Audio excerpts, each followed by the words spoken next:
So instead of simply writing out the logic, I thought let's look at this with Python. So as you remember, we had three functions: isValidState, getCandidates if I'm not wrong, and backtrack. So we will first see the isValidState function. So this is our implementation number 1, where the representation is you have an n cross n matrix or a board. Initially all the cells are set to false. Whenever I put a queen somewhere, I am going to set it to true. Now isValid function takes the board, the existing configuration of the board, the n cross n matrix with true and false values filled in, the current row and column, and the n value as inputs. Now it will check if any other row so far has a queen on the same column. That is what this snippet of code is doing. So see, what do row and column here mean is, row is the current row on which I am going to place a queen, or the row which I am exploring right now. So let's say I put queens on 4 rows. Now I am looking at all options for the 5th row. Then my row would be equal to 5, and column would start with the value 0, 1, 2, 3, so on up to n. It would take each value one at a time. Right now let's say the column value is 6. It means I am trying to check if putting a queen on the 6th column of the 5th row is valid or not, given whatever configuration I have for the first 4 rows. So let me repeat that. If I am saying isValidState of board I, j, n, where I and j are the row and column coordinates respectively, what I am trying to find out is, if I put a queen in the jth column of the ith row, will there be an attack? Is it valid or is it a violation of constraints? Given that the first I-1 rows have been filled in some way, and that is stored in the variable board. So this snippet will check whether there is any row in which the same column is occupied by a queen. This snippet will check the top left diagonal, and this one will check the top right diagonal. Now we do not need to check the bottom left and bottom right diagonals, because you are progressing from top to bottom one row at a time. So when you have filled the 5th row, rows 6, 7, 8, 9 and so on are empty. So you don't need to check the bottom half. So this of course under the assumption that 1 is the topmost row and you're going from there 1, 2, 3, 4 and so on. So it's from top to bottom. If you define it from bottom to top, of course your some mathematical changes will be there, but the logic is you check for columns, you check for queens along the same column in different rows, you check for queens along the same diagonal in all the rows covered so far towards the left and towards the right. So what I mean by top left and top right is, in all the rows that have been filled with queens so far, or in all the rows where queens have been placed so far, whichever cell I'm placing the queen in right now, along the same diagonal towards the left or towards the right, is there any queen? So if any of these constraints happens to be existing, it will return a false, meaning it is not valid to put your queen at R, C. If none of them is violated, it will return true, meaning this is a valid position. So this is what the isValid function does.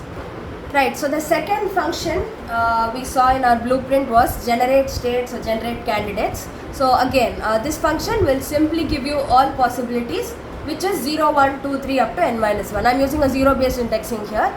So this function takes board, row, n as inputs. It doesn't need the board actually.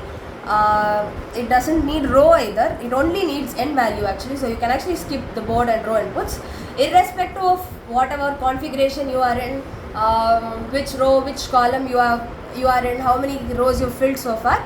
It will give you all possible options. It is not going to check the previous configuration, figure out what is valid, what is invalid and return. That will be done in our main backtrack function. This function will simply return all possible options, being 0, 1, 2, 3 up to the last column. So that is the generate states function. Right, now we come to our main or the core function, the backtrack function. So from copy, import deep copy. This statement is used to import this deep copy function. So this function, for those of you who are not aware, it makes a copy of your variable and stores it in another place, such that if you make changes to the original variable, they will not be reflected in the other copy.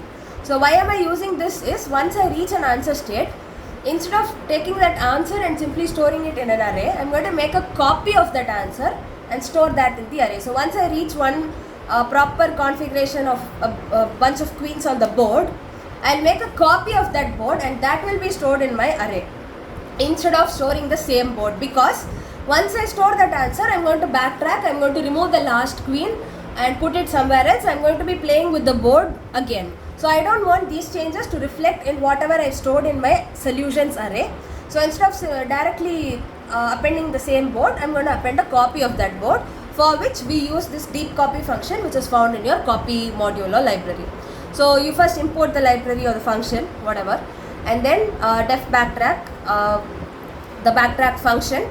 It takes the board as input, the row, the current row on which you are going to place a queen, and the total dimension.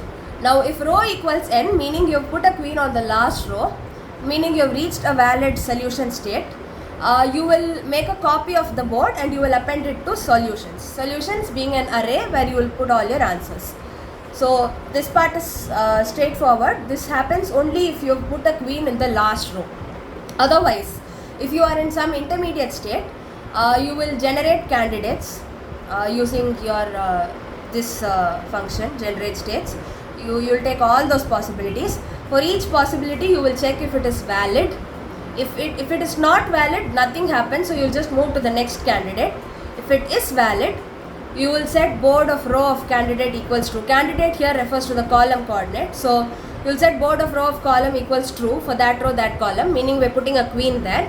And you will call backtrack of board row plus 1 n. So on the ith row, some jth column, your isValid function says this is a good place to put a queen. So you put a queen there. So I rows are filled now. You will call the backtrack function with board I plus 1th row and you will continue. That will again go to I plus 2th row, so on and so forth, till all n rows are finished. Once all this is finished, when you are coming back, when you are unwinding the recursive function, you will put board of row of column equals to false. So you are removing the queen you put there, so that you can go to the next candidate in this loop. You can put it in the next coordinate and so on and so forth. So I'll quickly give you I'll quickly walk you through what is happening in this part again. So let's say you are in the ith row right now, which is not the end, the final row. So you have not reached the final row yet. You are at some intermediate position, ith row. So the function will first generate all possible candidates, which is 0, 1, 2, 3 up to n. Everything is there in that list. One by one, we are going to start iterating. So the first iteration, your candidate is going to be 0. So we'll check if putting a queen in the 0th column of the ith row is valid. Let's say your isValid function returns false. So this entire part will be skipped and it will go to the next iteration of this loop. Candidate becomes 1. Again, we check if it is valid to put a queen on column 1 of row I. Let's say this time the function returns true, it is valid. So we set board of I of 1 equals true, meaning we place a queen there. And then we move to the I plus 1th row using the I rows so far as they are. Like with whatever setup of queens you have, you move to the I plus 1th row, I plus 2, I plus 3, so on and so forth, and you come backtracking. Once everything in the lower levels has been fully explored, now that you're back to this level, you will set board of row or board of I of 1 to false, meaning that queen which you placed here, you're removing it, and then you go to the next iteration, candidate equals 2. Again you will check if it is valid, you will put the queen in column 2 of the same row, and so on and so forth. So we are going to iteratively, for every row you will look at all valid columns. Once all valid columns for that row are over, you will go to the previous row, again look at all valid columns, and so on and so forth. That is the backtrack function.